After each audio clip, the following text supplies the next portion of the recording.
पूर्व मंत्री आलमगीर आलम को मिली जमानत के बाद कांग्रेस में उत्साह का माहौल है। पार्टी दफ्तर से लेकर आलमगीर आलम के आवास पर मिठाइयां बांटी जा रही है, पटाखे फोड़े जा रहे हैं। जिस परिस्थिति से फिलहाल कांग्रेस गुजर रही है, उसमें आलमगीर आलम की रिहाई पार्टी के लिए संजीवनी का काम करेगी।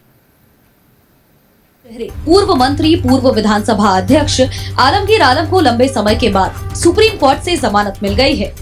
इसकी सूचना आते ही कांग्रेस की ओर से उनके आवास पर जश्न का माहौल दिखाई दिया।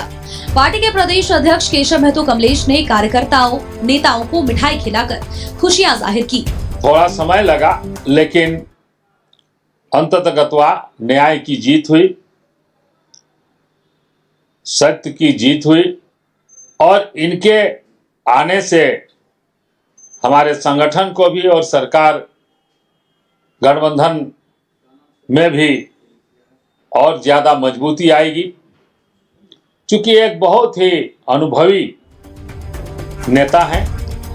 कांग्रेस के लिए आलमगीर आलम की जमानत बहुत मायने रखती है, जो जमानत की खबर के साथ ही दिखाई भी दे रहा है।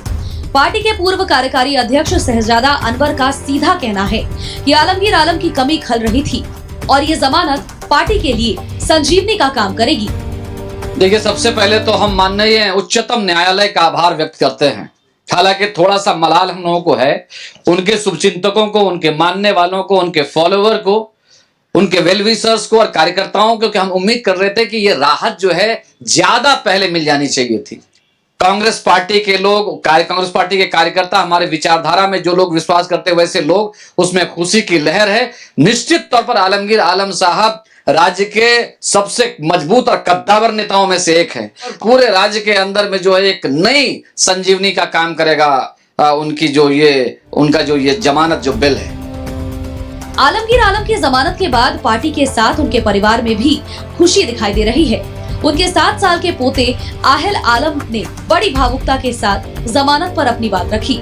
बहुत जल्दी इच्छा ये हो रही है कि जल्द से जल्द मैं उनसे मिलूं। कितना मिस करते थे? बहुत मिस करते थे। ये मन में आ रहा था कि कब छूटेंगे, कब होगा बेल। आज समय आ ही गया।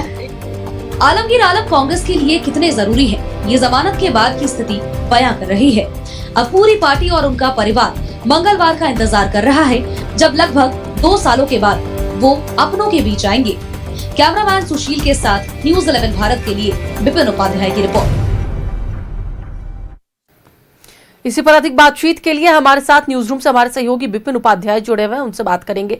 विपिन, देखिए, क्योंकि आलमगीर आलम एक कांग्रेस के कद्दावर नेता माने जाते हैं और साफ तौर पर जिस तरीके से उन्होंने संसदीय कार्य मंत्री का पदभार ग्रहण करके और उसके बाद फिर जो उन्होंने कार्य किए और कांग्रेस में जो उनके कार्य है वो हमेशा लोग याद रखते हैं।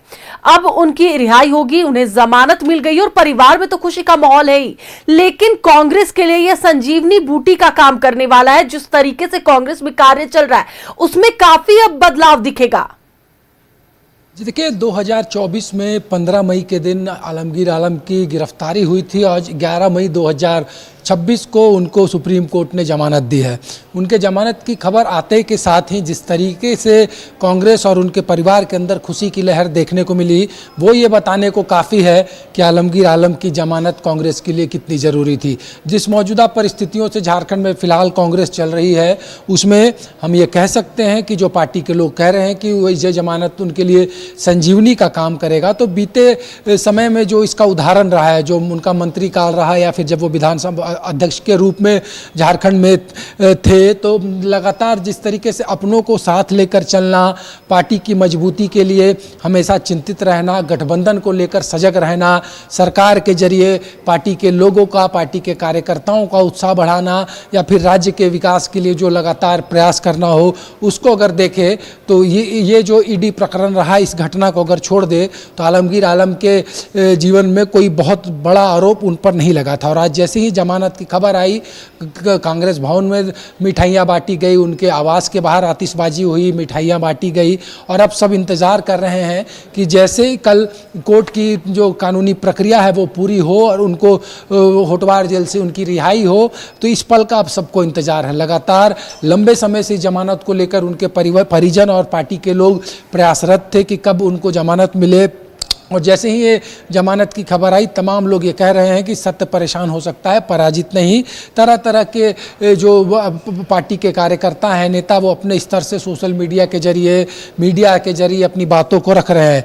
तो जो ज़रूरत और जो एक बड़ी बात कही जा रही है कि जो एक वैक्यूम क्रिएट हुआ था झारखंड कांग्रेस की राजनीति में, उस वैक्यूम को भरने का काम आलमगीर आलम करेंगे। क्योंकि आलमगीर आलम से पहले जिस तरीके से झारखंड और एकीकृत बिहार में कांग्रेस के दिग्गज चेहरे के रूप में अपनी पहचान रखने वाले स्वर्गीय राजेंद्र प्रसाद सिंह के निधन के बाद से आलमगीर आलम ने ये भूमिका काफ़ी मजबूती से निभाई थी, पार्टी को एकजुट रखने का और सबको साथ लेकर चलने का। लेकिन जो घटनाक्रम घटी उसके बाद कई ऐसे उदाहरण झारखंड की राजनीति में देखने को मिले जो ये दिखा रहा था कि कांग्रेस के पास कोई एक ऐसा वो चेहरा नहीं है जो सबको साथ लेकर चले और सबके लिए पार्टी के अंदर, सरकार के अंदर काम कर सके। तो ये वैक्यूम अब समाप्त होती नजर आ रही है और रिहाई के बाद किस तरीके से पॉलिटिक्स में वो फिर से खुद को रीएक्टिवेट करेंगे, ये भी चीज़ें ज़रूरी हैं। क्योंकि आप ध्यान दें तो 2024 में जब उनकी गिरफ्तारी हुई थी, ठीक उसके 6 महीने के बाद राज्य में जब विधानसभा के चुनाव हुए तो उनका निर्वाचन क्षेत्र पाकुड़ एक बार फिर से झारखंड में सबसे ज़्यादा मतों से चुनाव जिताने वाला कॉन्स्टिट्यूएंसी बना कांग्रेस के लिए। और झारखंड के लिए 2019 में सर्वाधिक मतों से आलमगीर आलम पाकुड़ से जीते थे और 2024 के विधानसभा चुनाव में उनकी पत्नी निशात आलम भी सबसे ज़्यादा वोटों से चुनाव जीती है। तो इसी तरीके से पाकुड़ हो, झारखंड कांग्रेस हो, गठबंधन के लोग हैं, सहयोगी घटक दल के लोग हों या फिर सरकार की बात करें, तो सबको इस बात का इंतजार था कि आलमगीर आलम की गिरफ्तारी के बाद कब उन्हें न्यायालय से जमानत मिलती है। बिल्कुल विपिन, ये तो बात हो गई कि किस तरीके से सरकार में रहकर के उन्होंने काम किया और मंत्री रहते हुए, सदन में रहते हुए उन्होंने क्या जनता के लिए काम किया। लेकिन सबसे बड़ी बात है कि जिस तरीके से अभी कांग्रेस में प्रदेश कमेटी का गठन हुआ है और उसके बाद से लगातार सवाल खड़े हो रहे हैं। अब ऐसे में जब आलमगीर आलम बाहर आएंगे तो क्या लगता है कि प्रदेश कांग्रेस कमेटी को और मजबूती मिलने वाली है? जो भी गलतफहमियां है या फिर जो भी मनमुटाव चल रहा है उसमें भी कुछ ना कुछ फर्क देखने को मिलेगा?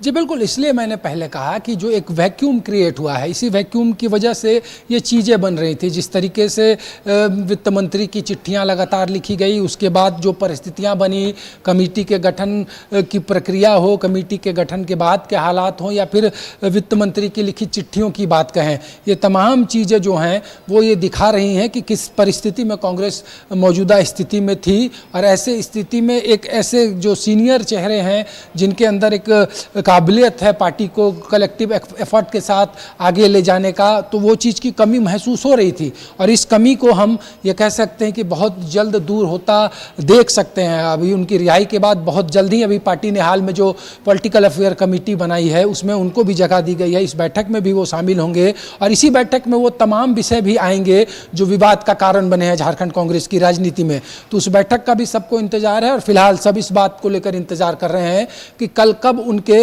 जो चहेते नेता हैं उनके बीच में पहुंचेंगे।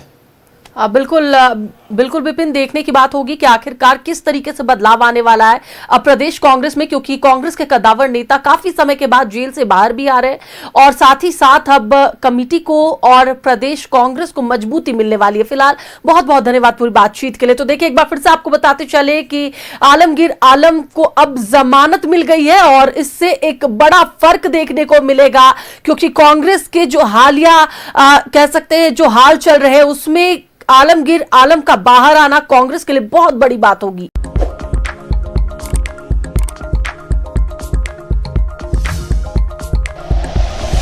Like and share videos, subscribe करें हमारा चैनल और प्रेस करें बेल आइकॉन। न्यूज़ 11 भारत, सच है तो दिखेगा।